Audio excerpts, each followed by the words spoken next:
India versus England tour இப்போ போயிட்டு இருக்கு. இப்போ 2வது டெஸ்ட் பார்த்தீங்கன்னா எட்பாஸ்டன்ல வந்துட்டு ஜூலை 2ஆம் தேதி ஸ்டார்ட் ஆகுது. இதுக்கு முன்னாடியே பரபரப்பாக பல விஷயங்கள் பேசிட்டு இருக்காங்க. இப்போ பும்ரா டீம்ல விளையாடுவாரா? ஏன்னா ஆல்ரெடி பார்த்தீங்கன்னா ப்ரெஸ் மீட்லேயே வந்து என்ன சொல்லியிருந்தாங்க, இந்தியா வந்து கிளம்பும்போது பும்ரா வந்து ஒர்க்லோட் மேனேஜ்மெண்ட் காரணமாக 3 மேட்ச் தான் இந்த 5 டெஸ்ட் கொண்ட சீரீஸில் வந்து விளையாடுவா வாய்ப்புகள் இருக்குது அப்படிங்கிற மாதிரி சொல்லியிருந்தாங்க.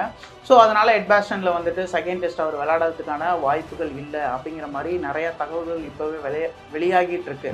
ஆனால் இப்போ ஒரு விஷயம் என்ன நடந்திருக்கு அப்படின்னு பார்த்தா, இப்போ ஒகேஷ்னலாக ட்ரைனிங் செஷன் போயிட்டு இருக்கும்போது வெள்ளிக்கிழமை பும்ரா வந்து செஷனில் கலந்துக்கல. பட் ஆனால் சாட்டர்டே வந்து பும்ரா கிட்டத்தட்ட ஒரு அரை மணி நேரத்துக்கு மேலே பவுலிங் போட்டிருக்காரு.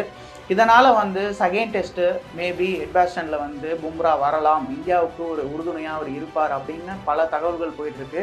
அதே போல் இந்த ட்ரைனிங் செஷன்ஸில் வந்து பவுலர்ஸ் நிறையா பேர் வந்து பேட்டிங் தான் வந்து ப்ராக்டிஸ் நிறையா பண்ணிகிட்டு இருக்கதாகவும், ஆல்ரெடி 4 செஞ்சுரி, அதாவது 4 பேர் செஞ்சுரிஸ் அடிச்சிருக்காங்க. அந்த 4 பிளேயர்ஸான கேஎல் ராகுல், ஜெய்ஸ்வால், அப்புறம் கில்லு, அப்புறம் ரிஷப் பண்ட், இவங்க வந்து பேட்டிங் ப்ராக்டிஸ் வந்து எதுவுமே அந்த செஷன்ஸில் எடுக்கலை அப்படிங்கிற மாதிரியான தகவல்கள்லாம் வந்து வெளியாகிட்டு இருக்கு. சரி, இப்போது இது மட்டும் ஒரு பக்கம் இருக்கும்போது, அதே போல் இன்னொரு பக்கம் பார்த்தோம்னா ஜாஃப்ரா ஆர்ச்சர் கிட்டத்தட்ட 4 வருஷம் கழித்து டெஸ்ட்டில் வந்து கம்பேக் கொடுத்துருக்காரு. அவங்க வந்து ஸ்குவாட் அனௌன்ஸ்மெண்ட்டில் ஜாஃப்ரா ஆர்ச்சர் பேரையுமே வந்து சேர்த்துருக்காங்க. இது வரைக்கும் எட்பாஸ்டனில் வந்து ஜாஃப்ரா ஆர்ச்சர் வந்து ஒரு கவுண்டி கூட விளையாண்டதில்லை.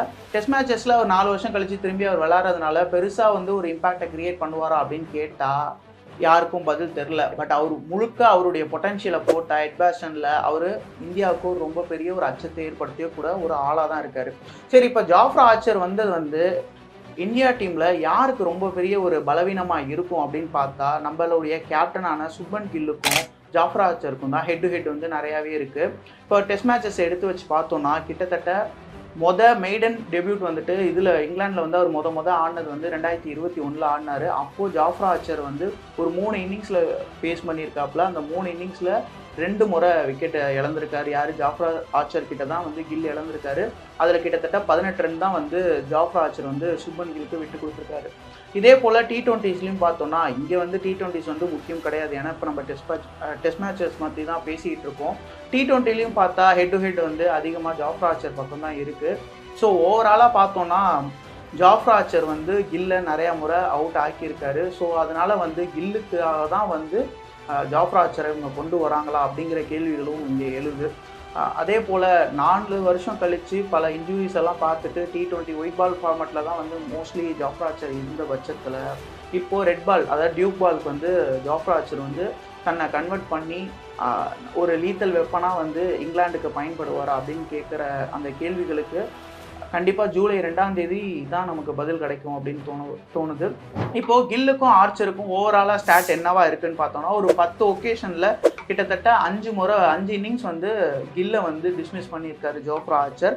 அதே போல் பார்த்தீங்கன்னா மொத்தம் 53 ரன் தான் வந்து அவர் விட்டு கொடுத்துருக்காரு. ஆவரேஜாக பார்த்தா 10.6 தான் வந்து கில்லுக்கு இருக்குது.